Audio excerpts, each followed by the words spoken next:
இந்த மனுஸ்மிருதி புக்கை எழுதினார்ல, அவருக்கு தமிழகத்துல ஒரு சிலை எழுப்பணும். இந்து பெண்களை கொச்சைப்படுத்தியதற்காக தொல் திருமாவளவனை கைது செய்ய வேண்டும்.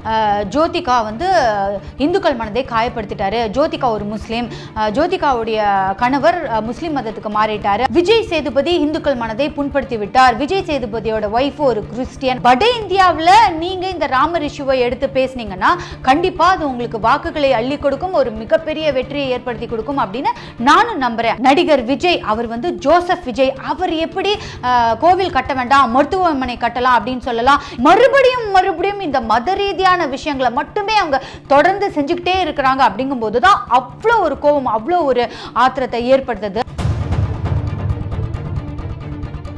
வணக்கம். இந்தியா அப்படிங்கிறது பல்வேறு மாநிலங்கள், பல மொழிகள், பல விதமான மக்கள், பல்வேறு விதமான கலாச்சாரங்கள், இது எல்லாமே ஒன்றாக இணைந்த ஒரு சங்கமாக திகழ்வது தான் நம்மளுடைய இந்தியா. இந்தியாவுடைய ஸ்ட்ரென்த்தே என்ன அப்படின்னு கேட்டிங்கன்னா யூனிட்டி அண்ட் டைவர்சிட்டி தான். அதை விட்டுட்டு இல்லைங்க இந்தியாவில் ஒரே மொழி தான், ஒரு தரப்பட்ட மக்கள் தான் இருக்காங்க அப்படின்னு நம்மளால கண்டிப்பாக பிரித்து பார்க்கவே முடியாது. அதையும் மீறி அது அப்படித்தான் அப்படின்னு சொன்னீங்கன்னா அது கண்டிப்பாக உங்களுக்கு தோல்வியை தான் ஏற்படுத்தி கொடுக்கும். 2 தினங்களுக்கு முன்பு பிரதமர் நரேந்திர மோடி அவர்கள் பீகார் மாநிலத்தில் தேர்தல் பிரச்சாரம் மேற்கொண்டிருக்கிறாரு. அந்த தேர்தல் பிரச்சாரத்தில் ராமர் கோவில் இஷ்யூவை மறுபடியும் எடுத்திருக்காரு. இப்போ வட இந்தியாவில் நீங்க இந்த ராமர் இஷ்யூவை எடுத்து பேசுனீங்கன்னா கண்டிப்பா அது உங்களுக்கு வாக்குகளை அள்ளி கொடுக்கும், ஒரு மிகப்பெரிய வெற்றியை ஏற்படுத்தி கொடுக்கும் அப்படின்னு நானும் நம்புறேன். ஆனா இந்த மாதிரியான மத ரீதியான உணர்வுகளை ஏற்படுத்துறது, மத கோபத்தை ஏற்படுத்துறது, இந்த மாதிரியான ஒரு தந்திரத்தை யுக்தியை நீங்க தமிழகத்தில் யூஸ் பண்ணீங்க, பயன்படுத்தினீங்கன்னா அது உங்களுக்கு தவிடு பொடியாக்கிடும், உங்களை மண்ணை கவ வைக்கும் அப்படிங்கிறது தான் உண்மை. காரணம் என்னன்னு கேட்டிங்கன்னா தமிழகத்தினுடைய கலாச்சாரமே வேற. அது மட்டும் இல்லாமல் தமிழகத்தினுடைய GR கல்வி தகுதி, அதாவது இந்தியாவிலேயே உயர்கல்வி படிப்பவர்களுடைய எண்ணிக்கை நம்மளுடைய தமிழகத்தில் தான் அதிகம். மறுபடியும் பிஜேபி மத ரீதியான உணர்வுகளை தூண்டுறது, மத கோபத்தை ஏற்படுத்துறது, மத வெறியை ஏற்படுத்துறது, இப்படிப்பட்ட யுக்திகள், இப்படிப்பட்ட தந்திரத்தை தான் வந்து வட இந்தியாவில் அவங்க பயன்படுத்துகிறாங்க. அதன் மூலமாக அவங்க வெற்றி அடைகிறாங்க. அது உண்மைதான். ஆனால் இப்போ எங்களுக்கு இருக்கிற கோபம் என்ன அப்படின்னு பார்த்தீங்கன்னா இந்த சமயத்தில், அதாவது இந்த கொரோனா இந்த சமயத்தில் பல பேர் வேலை வாய்ப்பு இல்லாமல் இருக்கிறாங்க, தொழில்கள் முடங்கி இருக்கு. இது வரைக்கும் சரித்திரத்திலே இல்லாத அளவுக்கு அவ்வளோ பல்லாயிரம் கணக்கான வந்து இந்தியாவில் வேலை இல்லாமல் தவிச்சிட்டு இருக்கிறாங்க. பத்தாவதுக்கு இந்த டிமானிட்டைசேஷனால் ஏற்பட்ட அந்த பொருளாதார வீழ்ச்சி, சரிவு, இதன் மூலமாக இன்னும் பலதரப்பட்ட பிரச்சனைகளை தொடர்ந்து நம்ம வந்து ஒவ்வொரு தினமும் சந்திச்சுக்கிட்டே இருக்கோம். இதை குறித்து எந்த ஒரு விஷயத்தையும் பேசாம, இதை குறித்து இதுக்கு எந்த ஒரு நடவடிக்கையும் எடுக்காம மறுபடியும் இந்த மத ரீதியான விஷயங்களை மட்டுமே அவங்க தொடர்ந்து செஞ்சுக்கிட்டே இருக்கிறாங்க. அப்படிங்கும் போதுதான் அவ்வளோ ஒரு கோபம், அவ்வளோ ஒரு ஆத்திரத்தை ஏற்படுத்துது அப்படின்னு சொல்லலாம். இப்போ தமிழகத்தில் அவங்க புரிஞ்சுக்க வேண்டிய ஒரு விஷயம் என்னன்னு கேட்டிங்கன்னா இப்படிப்பட்ட இந்த தந்திரம் யுக்திகள் வந்து தமிழகத்தில் செல்லுபடியாக மாட்டேங்குது அப்படிங்கிற அந்த அறிவு கூட இந்த பிஜேபி ஆட்களுக்கு இல்லை அப்படின்னு தான் சொல்லணும். ஏன்னா அவங்க என்ன நினைச்சிட்டு இருக்காங்க, இப்படிப்பட்ட மத ரீதியான விஷயங்களை பேசுறதன் மூலமா இந்த யுக்தியை பயன்படுத்தி நம்ம எப்படி வட இந்தியாவில் வெற்றி பெறுவோமோ அதே மாதிரி மறுபடியும் நம்ம எப்படியாவது தமிழகத்தில் வெற்றி அடைஞ்சிருவோம் அப்படின்னு தானே அவங்க நினைச்சிட்டு இருக்காங்க. ஆனா இது எப்படி இதற்கு முன்பு அவங்களுக்கு நோட்டாவை விட குறைவான வாக்குகளை அவங்களுக்கு கொடுத்ததோ இனியும் அப்படிதான் நடக்கும் அப்படிங்கறதையாவது அவங்க சீக்கிரம் புரிஞ்சுக்கிட்டா நல்லா இருக்கும். பிஜேபி கடந்த 2-3 வருடங்களா தமிழகத்தில் என்னென்ன மாதிரியான போராட்டங்கள் அவங்க கலந்துக்கிட்டாங்க அப்படின்னு நீங்க பார்த்தீங்கன்னா, ஒன்று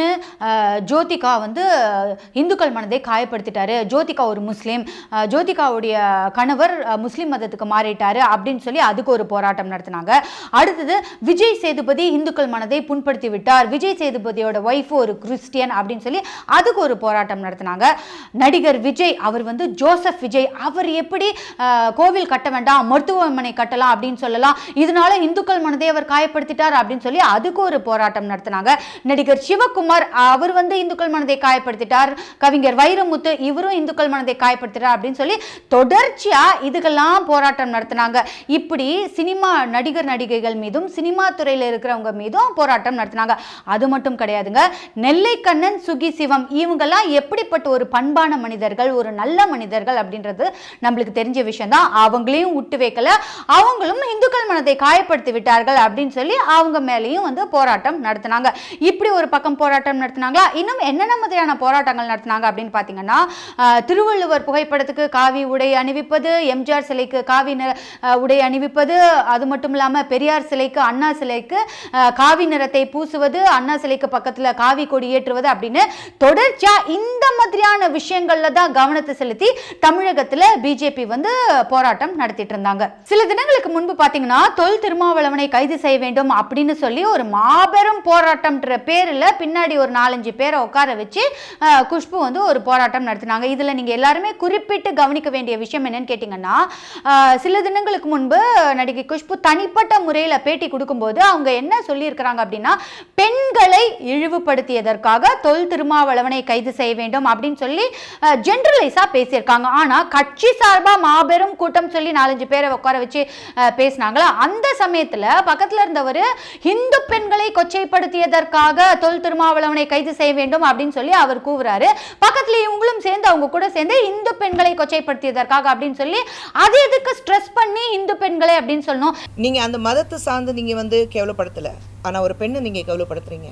இந்த சமுதாயத்தில் இருக்கிற அத்தனை பெண் நீங்க அவ்வளோ கேவலமாக பேசும்போது நிச்சயமாக நீங்க ஒரு மன்னிப்பு கொடுக்கணும். இந்து பெண்களை கேவலமாக பேசிய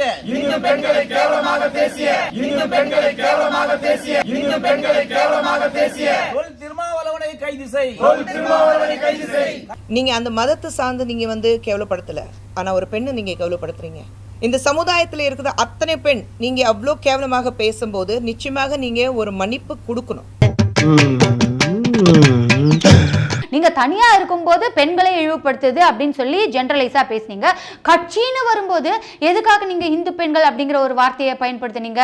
சரி, இப்போ இந்த விஷயத்துல என்னுடைய தனிப்பட்ட கருத்து நீங்க என்ன அப்படின்னு கேட்டீங்கன்னா, தொல் திருமாவளவன் அவர்கள் வந்து முக்கியமா 2 பேருக்கு நன்றி கடன் பட்டிருக்கிறாரு. ஏன்னு கேட்டீங்கன்னா, இந்த மனுஸ்மிருதி அப்படிங்கிற புத்தகத்தை எழுதியவருக்கு வந்து ராஜஸ்தான் உயர்நீதிமன்றத்துக்கு எதிரில் வந்து ஒரு சிலை வந்து எழுப்பப்பட்டிருக்கு. அதே மாதிரி என்ன கேட்டீங்கன்னா, தொல் திருமாவளவன் இந்த மனுஸ்மிருதி புக்கை எழுதினார்ல, அவருக்கு தமிழகத்தில் ஒரு சிலை எழுப்பணும். காரணம் என்னன்னு கேட்டீங்கன்னா, தமிழகத்தில் இவ்வளவு ஆண்டு காலம் அரசியல் இருந்தும் அவருக்குன்னு தனிப்பட்ட முறையில் ஒரு அங்கீகாரமோ அடையாளமோ இல்லாமல் போயிடுச்சு. ஏன்னா ஒரு கூட்டணியில் மாட்டிக்கிட்டாரு, அவர் யாருன்னே தெரியாமல் போகிற அளவுக்கு இருந்த இந்த சூழ்நிலையில் மறுபடியும் ஒரு லைம் லைட்டுக்கு வந்தார். மறுபடியும் எல்லாராலையும் தொல் திருமாவளவன் அப்படின்னு மறுபடியும் அவருடைய பேரை உச்சரிக்கிறாங்க அப்படின்னு சொன்னா அதுக்கு முக்கிய காரணமே பிஜேபியும் இந்த மனுஸ்மிருதி புக்கை எழுதினவரும் தான். இந்த பிஜேபி எப்பவுமே மதம் அப்படின்னு அதுலயே கவனத்தை செலுத்திட்டு இருக்கிறாங்களே தவிர, எப்பயாவது இப்போ இந்த காலகட்டத்தில் இந்தியாவில் குறிப்பா தமிழகத்தில் நாளுக்கு நாள் வந்து பலவிதமான பிரச்சனைகளை நம்ம சந்திச்சுக்கிட்டே இருக்கோம். அது குறித்து இவங்க ஏதாவது போராட்டம் நடத்தினாங்களா பார்த்தீங்கன்னா கிடையாது. இப்போ விலைவாசி நாளுக்கு நாள் அதிகரிச்சுக்கிட்டே இருக்கு, கண்ணா பின்னான் விலையேற்றம் ஆயிட்டே இருக்கு. அதுக்கு இவங்க போராட்டம் நடத்தினாங்களா? பெட்ரோல் விலை நாளுக்கு நாள் அதிகரிச்சுக்கிட்டே இருக்கு. இப்போ காங்கிரஸ் பீரியட்ல வந்து பெட்ரோல் விலை அதிகரிக்கும் போது அதுக்காக இவங்க போராட்டம் நடத்தினாங்க. ஆனா இவங்களுடைய ஆட்சி காலத்துல என்னதான் உலக சந்தையில கச்சா எண்ணெயினுடைய விலை குறைந்திருந்தாலும் இந்தியாவில் நாளுக்கு நாள் பெட்ரோல் விலை மட்டும் அதிகரிச்சுக்கிட்டே இருக்கு. அதுக்கு இவங்க எந்த போராட்டமும் நடத்தல. அதே மாதிரி காவல்துறையுடைய அராஜகம், அது எதிர்த்து இவங்க ஏதாவது போராட்டம் நடத்தினாங்களா? ஒரு வாட்டி ஹெச் ராஜா வந்து காவல்துறையினருடைய ஈரல் அழுகி போயிருக்கா அப்படின்னு சொல்லி ஒரு வீடியோவில் பேசினாரு. அப்படிப்பட்ட அராஜகமுடைய இந்த காவல்துறையினுடைய இந்த மாதிரியான செயல்களை எதிர்த்து அவங்க போராட்டம் நடத்தினாங்களா? கிடையாது. அதுக்கப்புறம் இந்த கேஸ் விலை இது அதிகரிச்சுக்கிட்டே இருக்கு, அதுக்கு போராட்டம் நடத்தினாங்களா? கிடையாது. அதே மாதிரி தமிழர்களுடைய பணியிடங்கள்ல வட இந்தியர்களுக்கு வந்து வேலை வாய்ப்பு கொடுத்தாங்க, அது குறித்து இவங்க ஏதாவது போராட்டம் நடத்தினாங்களா? கிடையாது. நாளுக்கு நாள் இந்தியாவில் குறிப்பா தமிழர்கள் வந்து வேலை வாய்ப்பு இல்லாம அவ்வளோ கஷ்டப்பட்டுட்டு இருக்காங்க, தொடர்ந்து நாளுக்கு நாள் போராடிட்டு இருக்காங்க. இதுக்காக இவங்க ஏதாவது போராட்டம் நடத்தினாங்களா? கிடையவே கிடையாது. இறுதியா சமீபத்தில் சுப்பையா அப்படிங்கிறவர் ஒரு 62 வயதான ஒரு பெண்மணி முதியவர் அவங்களுடைய வீட்டு வாசலுக்கு முன்னாடி நின்று சிசிடிவி கேமரால கேப்சர் ஆகிற மாதிரி சிறுநீர் கழிக்கிறாரு. இது தமிழகம் ஏன் உலகமே ஃபுல்லா இதை பார்த்துச்சு. இப்படிப்பட்ட இவருடைய வக்கரமான செயலை பார்த்து அப்படி கழுவி ஊத்துனாங்க. ஆனா பாருங்க, பாருங்க, அவருக்கு எய்ம்ஸ்ல ஒரு உயர் பதவி கொடுக்கப்பட்டிருக்கு.